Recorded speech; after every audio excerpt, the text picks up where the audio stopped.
Okay, everybody, I had to go into part two in order to make the beginning of part one make any sense whatsoever. Now, I'll remind you that what I said in part one is that I learned at an early, or I learned in my life that I could talk about something with people and leave a lot of information out, and their own minds will fill in that information. And I even made the statement that the more people involved, the more directions their minds will take it. Now, I told you about the loaded cigarette versus the black cat. This is my sister on April Fools. Now, there were times in my life, folks, that me and my sister actually got along. And things like this happened. But it was April Fool's morning, and I had been thinking about a couple of different April Fools that I was going to pull. My daughter was driving a car at this time. I think she was about 17. Uh, she hit a car backing out of the license branch on the day she got her license. And she had had another accident that somebody hit her when she was making a left turn. And so everybody was worried in my family about my daughter driving a car, you know. And so on April Fool's, I call up my sister. It's like, I don't know, 7, 8 o'clock in the morning, and I'm going, she knew my daughter was working. And so I just call her up, and my sister's name's Carrie. I tell you the true names if I know them, folks. But I go, oh my God, Carrie. I said, I just got to call Amber.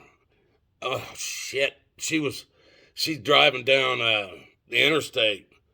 Oh, there was a semi somewhere that crossed the it crossed over the I said, oh, wait a minute. Somebody's trying to call me, Carrie. I'll call you back. I'll call you back. I gotta go. So just from me saying that my daughter was driving down the interstate, and I said, and there was a semi that was driving somewhere else down the interstate that came across the median. And I was like, then I acted like I was being interrupted by a phone call coming in. I hung up. Now, my daughter, or my sister, and her daughter were the only ones home at that time. So my sister gets off the phone and she's telling my daughter, Amber was driving down and my daughter's Amber, that Amber was driving down the interstate, and a semi crossed over and hit her head on, and she's headed to the hospital, and I was just letting everybody know where I was headed. Now, I let this fucking ride for an hour or so, and all kinds of stuff was going through their minds, you know. I think she gave me a call, and I even declined the call in the time I was making her wait. I called my sister back about an hour or so later. I call her and I'm acting panicked as hell, and I'm going, oh my God, Carrie, oh my God, oh my God, you ain't gonna believe it. Oh my God, Carrie, they just told me. I swear, I don't even know what we're gonna do. Just, oh my God, Carrie. She's going, what, Brian? What? What? Just tell me, Brian, what? And I'm going, oh my God, Carrie, you ain't gonna believe it. I said April Fools. My sister slammed that damn phone down. She was already crying. She Thought I was getting ready to tell her my daughter was dead.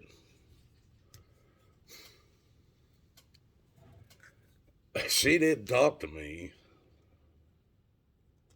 or anybody in my family, for a while.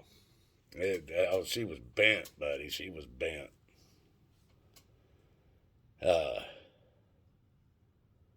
That's what I'm talking about, folks.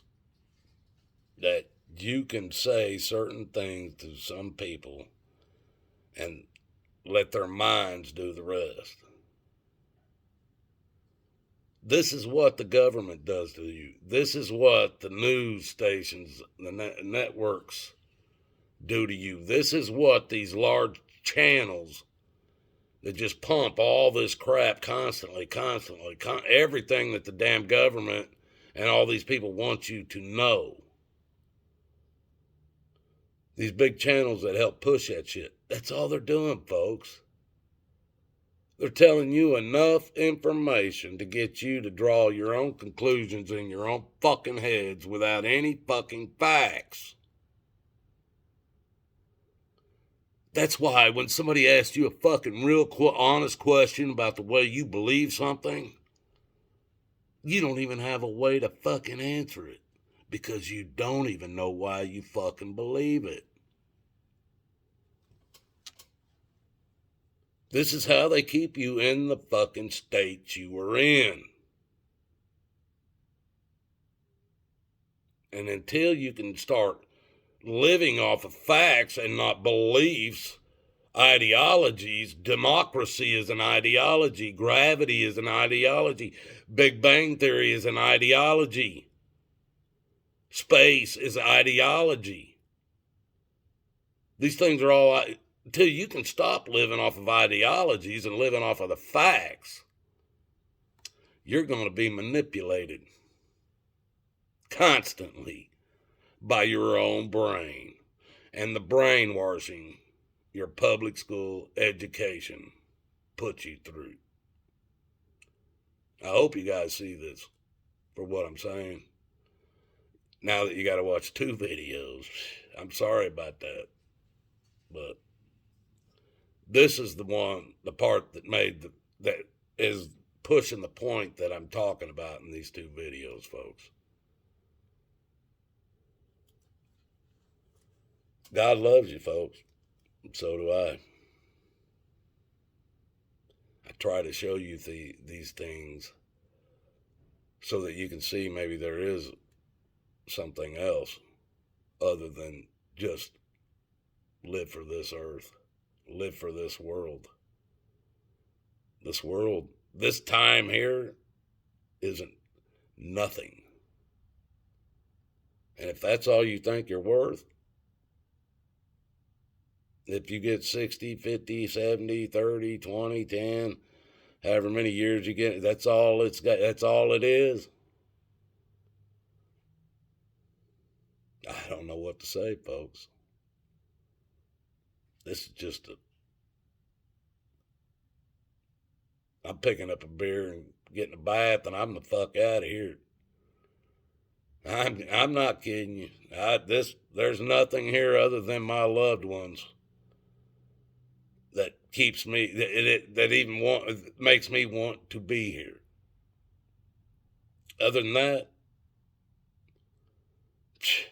there ain't no other reason for me to be here. This world ain't for me.